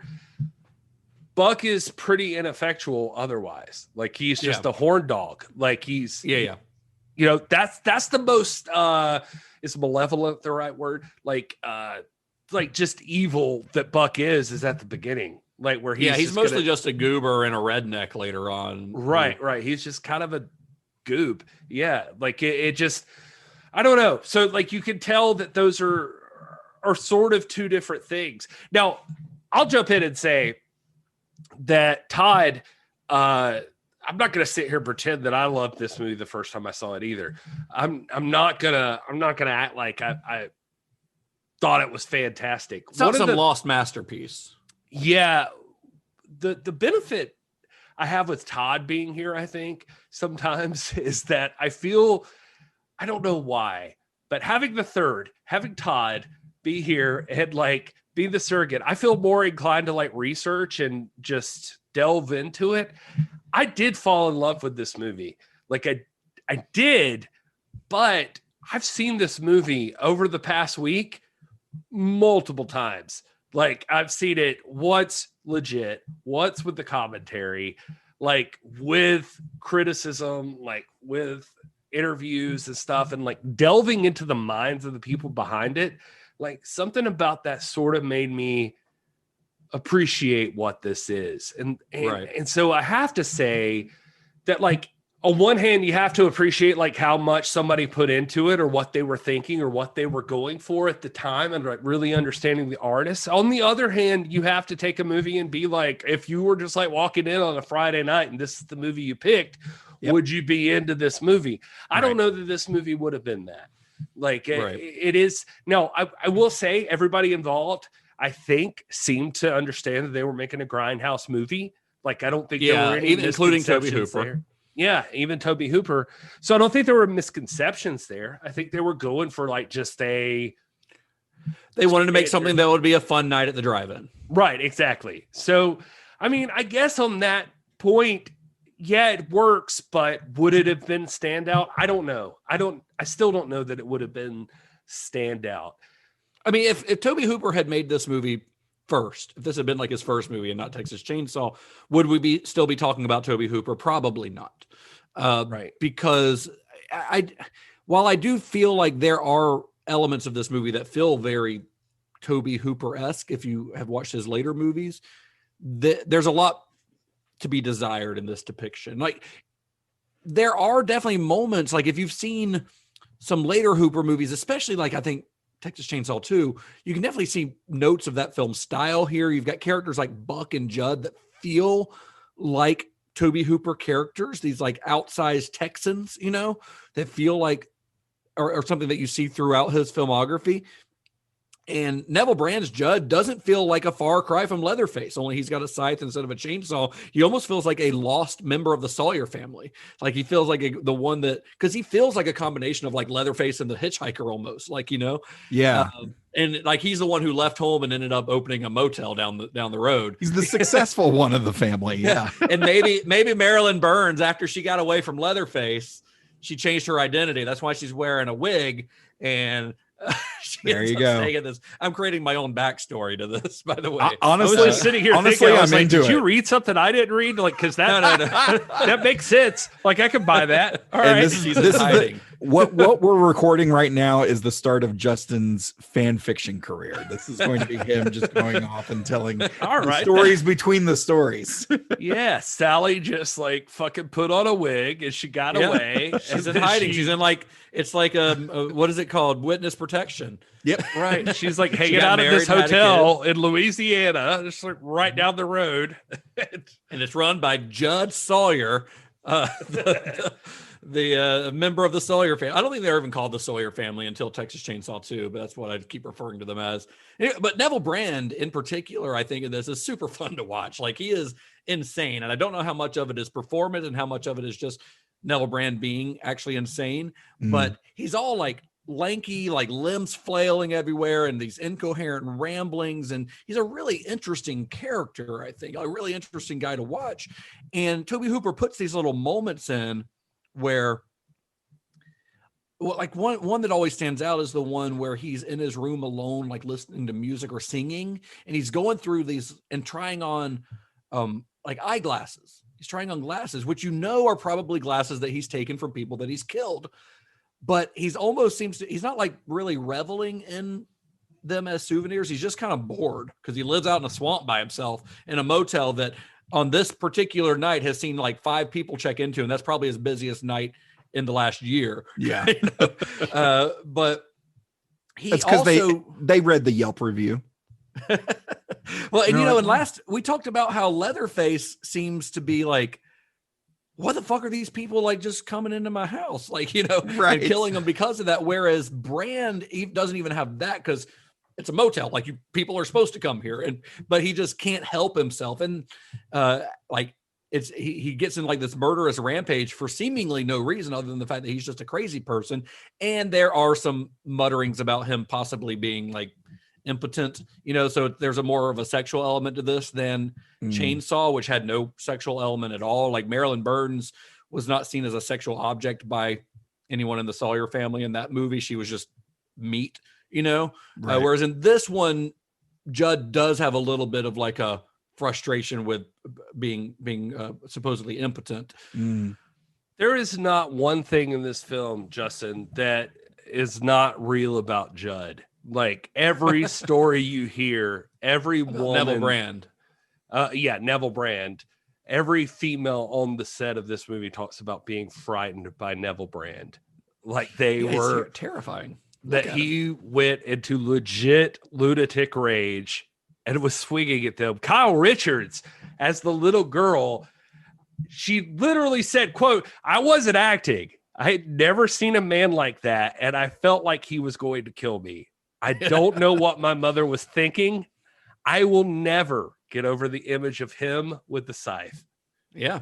Like, she's a scary dude. Yeah. Like, her mom finally stepped in on the part where they wanted her to be on the dock with the live rats. And like, she was like, "Mom, I can't be under here with the live rats." And like, the mom was like, "No, we're not doing the live rats." I think they got a makeup girl or something. They got the makeup girl to be under that, under the dock. Which they did something similar in Texas Chainsaw, which we didn't touch on last week. But there's a scene where Marilyn Burns' character, where Sally jumps out of a window, and she didn't want to do that, understandably. So they got the makeup girl to put on a blonde wig, and that's why you can tell it's someone in a wig in that. It's not a stunt person, though. It's just the makeup girl who was willing to jump through a window from like a second story. So there's a history of makeup girls just on Tobe Hooper movies, just doing some weird stunt work. Say what you will. I mean, Kyle Richards, like, when you hear her talk about it, she's just like, it wasn't like cut and everybody was cool. Everybody was method. Like, she was like, a creepy set to be on. Yeah, she was like, it was super weird. She was like, it almost made me not want to act anymore. Like, I had only ever seen friendly people on like sets of things. She's like, she says about Neville Brand, like, he gave me nightmares for a long time. It was solemn and just everything you see about him. Imagine being chased by this guy. Like, she says and that it was legit. She said, like, on Halloween, like, somebody asked her in the interview, they're like, "What about Halloween?" And she was like, "That was like playing." She was like, "There were other kids on set. Like, Jamie Lee Curtis was the sweetest person." Yes. She was like, "I played cards with Michael Myers." She was like, "This movie felt like a nightmare every single day." Well, and the thing is, there aren't any like likable people in this story, really. That's the thing, is like, you say everyone's method, but everyone's method in playing kind of an unlikable character, like every single person. I mean, you have like some characters are a little more sympathetic, like Ferrer and his daughter, who the actress name escapes me. who's come with him. Like they're a little more sympathetic, but they're never quite likable. Like he's still pretty rude and she's kind of cold, you know. But there are elements of this movie that work, you know, and there's elements of this movie that don't work. I don't think it's edited particularly well. Like we talked about how strong the editing was in Texas Chainsaw, but again, Hooper, by the time this was being edited, he's not involved. Yeah, he's not involved, so he didn't have any say in that, you know. And I do think that the sound, that industrial sound design, works incredibly well in this. I love if you want to call it the score or whatever you want to call it, but the sound design of this movie, I think, is really outstanding. The film's visual style feels like nothing else out there, honestly. I mean, whether you think the staginess of the setting works or not, it's unique. It doesn't feel like anything else. And the thing is, it's hard to discuss this movie without immediately comparing it to Texas Chainsaw, because this is his follow-up. This is the movie he made right after that. Yeah. This is everyone who saw this movie and they saw the trailer, which the trailer prominently says, from Tobe Hooper, who brought you the Texas Chainsaw Massacre. Everyone's going to be comparing this to that movie, and it just can't stand up to that. It honestly just can't. I mean, and it's almost like Hooper was intentionally trying to do as much different in this as he could. Like, oh, Texas Chainsaw is all on location. This one's all on a set. Texas Chainsaw is all almost entirely in daylight. This movie is entirely set at twilight. And Texas Chainsaw was bloodless. This movie's not. This movie's got a guy getting a scythe through his neck. Yeah. The things that you could compare, I would say, are that, like, there is clearly a connection in that he does seem to care about who his killers are. Like I mean, as far as like you spend, they're definitely some time with Judd, fully realized characters. Yeah, like, and that's something, like I mentioned before, that you know, was mentioned earlier. It's like part of the deal with Hooper and Henkel is like expounding on the character of Judd. Like it could have been just a Killer Croc movie if they wanted Judd to be like a character. They wanted like more depth to the that Croc. Character. Honestly, only kills like one person. Yeah, I mean, it gets Judd and it gets Finley, I think. Well, I think the only person. And well, Finley had been stabbed with a pitchfork already. Yeah. So most people are either dead or on their way out. Buck gets eaten. I think he's the only one that actually gets eaten alive. He's like alive and he's like swimming and trying to grab he's onto the only one that and, actually gets eaten alive. Just like there's not really much of a chainsaw massacre in the Texas Chainsaw Massacre. Right. Only Franklin gets killed by the chainsaw. Yeah. Yeah. Oh, yeah. It's weird. I mean, they call it that, but no, you're 100% right. I mean, I just think there is this aspect of trying to understand the killer that, you know, that like he obviously cares about. But like you said, I mean, by the time this movie is finished, it's clearly not what he intended. I found not entirely. Yeah, and I found this one thing from Tobe Hooper, like he said, I accepted this early on. I was making a grindhouse film. This is way after. This is like one of his later interviews. He says, but this is a unique collection of madness. A slice of something I don't think that you can get anywhere else. This thing isn't like most cult films. It's as crazy as the process making it was. I'm happy for it. I'm happy that it's out there. Yeah. I love that on the Arrow Blu-ray, there's a little introduction by Hooper that you can watch before the film. And he just says, like, I hope you enjoy the colors. no, he is. He's that way. Like Finley talks about, like, we made a friendship. He was like, but this is just Toby. Like he just disappears. Like at the time of the Arrow Blu-ray, like he was like, I was hitting up Toby, like trying to reach him about, like, are you doing the commentary thing for this movie? Nobody could find him. He was like, he wouldn't answer. Like he just would not respond. He's like, I couldn't even find like his for certain address. Like he's like, Toby just kind of was like out. Like it just, wow. I don't know. So Toby just seemed like, you know, later on, like in his interviews that you can find about it, it's just kind of like, I'm glad it's out there. Like, you know, not super. It was wild. enthusiastic. Here it is. Well, the movie, you know, I got nothing else for you. It's like violent enough, and by today's standards, and I feel like even standards of horror movies that would come later in the 80s, it doesn't seem that gory and stuff, you know. But there was enough fake blood and Caro syrup covering people in this movie, and enough gore that it actually landed on the UK's video nasty list. Even after cuts were made to appease the censory board. Wow. It wasn't actually released uncut by the British Board of Film Classification until 2000, which was 23 years after its release. And that was only a year after Texas Chainsaw had been released uncut in the UK. While the film is violent, I mean, there are obviously worse offenders over the years. And I have to wonder if there was more than just the gore that affected the BBFC's decision on that. You know, like I have to feel like if this feeling of discomfort brought on by the sound design and the visuals, this like nauseating, seasick feeling that you get from that stuff, like imagine watching this on the big screen with a really loud sound system, like that would be incredibly disorienting, which is exactly what Hooper was going for. And I have to wonder if that informed their decision to put this on the video nasties list, because it's really not, I mean, it's gory, but it's not that gory. It's really, I swear to pretty God, tame. like, I mean, this is going to be the testament to like Tobe Hooper, like all the way, like maybe, I don't know, at least early on, is that he's going for like a surreal, like experience. That's what he's going for. He's not like going for like a straightforward narrative. He's going for like driving you into like feeling something, like just the emotional aspect of it. That's what he's concerned with.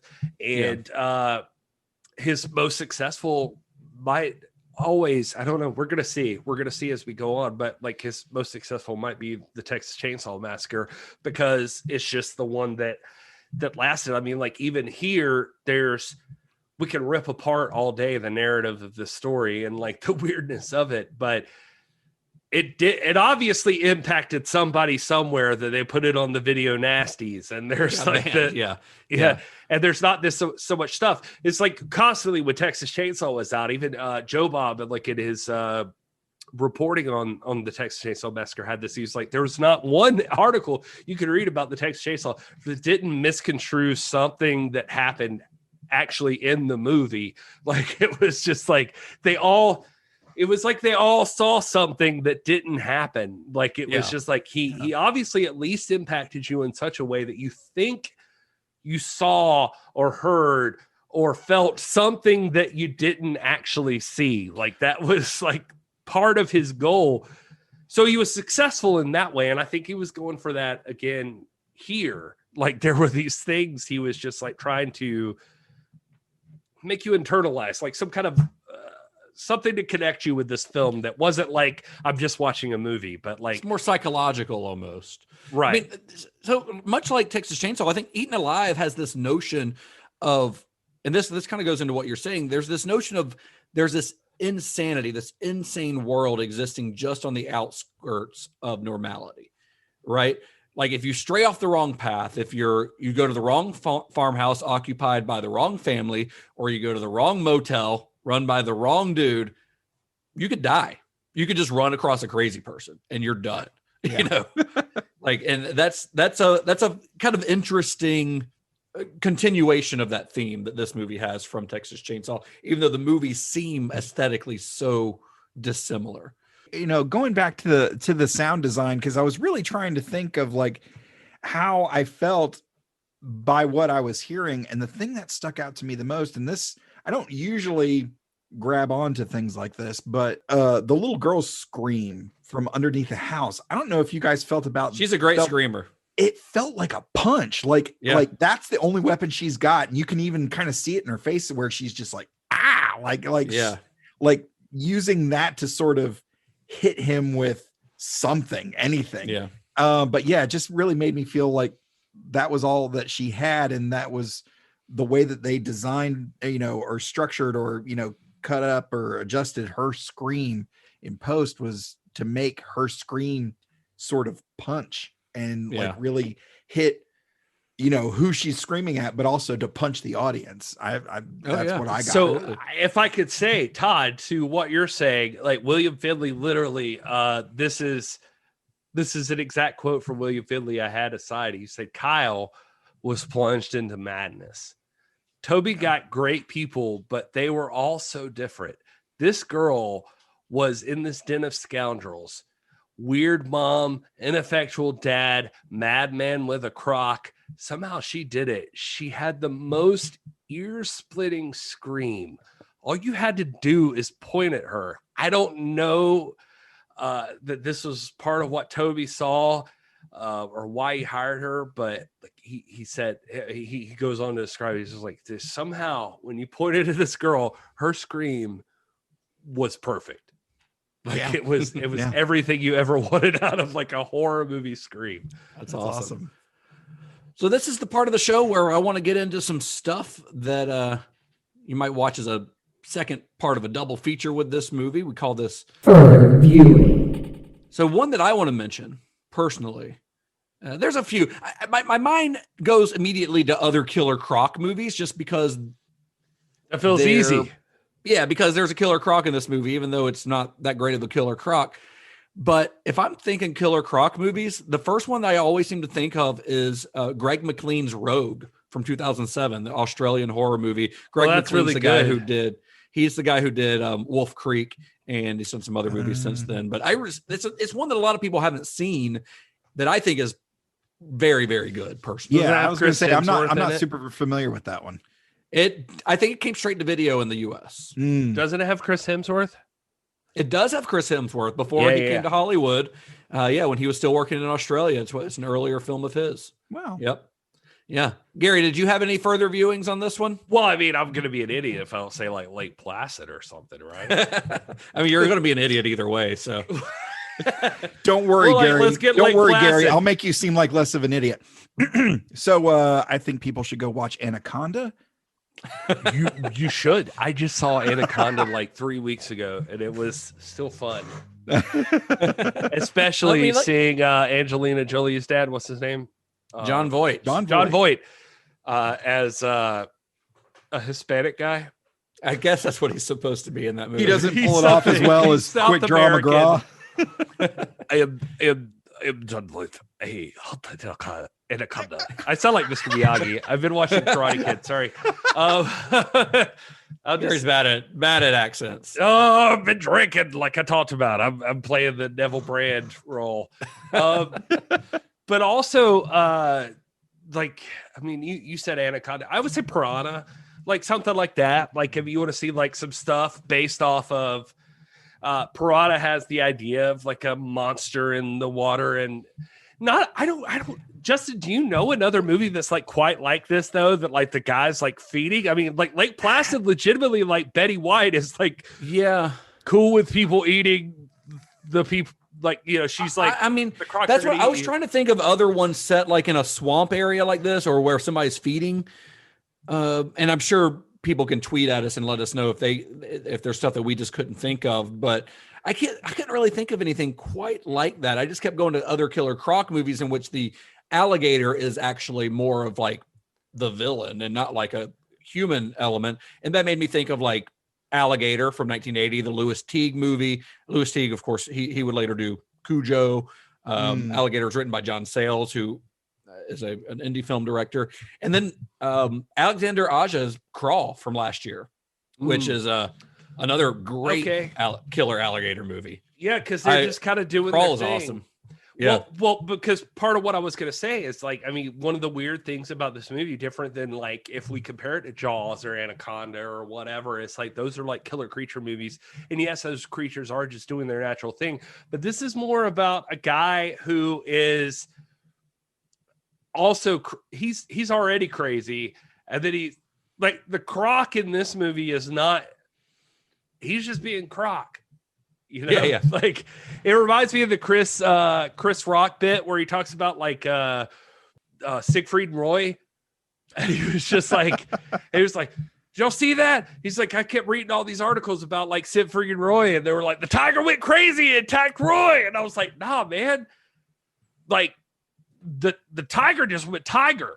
Like, it's a tiger. It was crazy when you had it wearing a beanie and like rolling around on a unicycle. That's when it was crazy. Like the tiger just did tiger.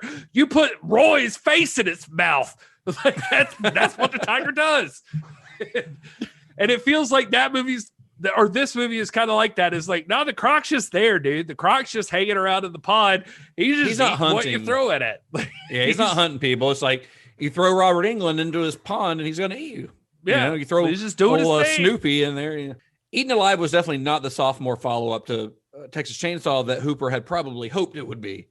And its legacy, I think, is kind of tainted by the fact that Hooper left the film before it was done, which of course brings into question the true authorship of the film. And it's also not the only film in Hooper's filmography in which the question of authorship is raised, but that's a story for a couple weeks down the line. After Eaten Alive, Hooper was given the opportunity to direct a project that would be what I would think is probably what most people consider his true follow-up to Texas Chainsaw Massacre. And to do so, he had to move to the world of the made-for-television film, or more specifically, the made-for-television miniseries. So next week, that's where we're going to rejoin the story of Tobe Hooper as we discuss his 1979 Stephen King adaptation, Salem's Lot. And yes, it is a miniseries, 2 parts. So I think it runs about a little over 3 hours long if you watch the whole thing. So if you guys want to watch Salem's Lot along with us, you can head to cinemashock.net. We'll have links to everywhere where you can stream it. And you can also, of course, find all of our episodes there. You can find our link to our merch, link to where you can subscribe, all that good stuff. You guys want to tell us where you can be found on the internet? I am at This Is Gary Horn on all of the things. I am at Mr. Todd A. Davis on all of the things, and you can find my podcast at Computer Resume on all of the things. The second episode should be up now with Mr. Justin Bishop. We have a fun conversation. And Gary's also got another podcast called This Is Pro Wrestling that he never wants to promote on this show, but I'm going to do it for him. Oh, well, thanks. Yeah, it's at TIPW Show on all of the things also. Yeah. And you can find Cinema Shock at cinema_shock on Twitter, Instagram, follow us on Facebook and all that stuff. Turns out people used to wrestle gators. Well, yeah, still do. Well, probably still do. Yeah. Well, until next week, may the wings of liberty never lose a feather. Be excellent to each other. Johnny has the keys.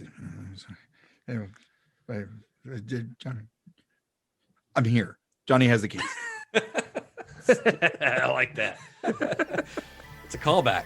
Yeah. Yeah. That'll do that. Stop on that record.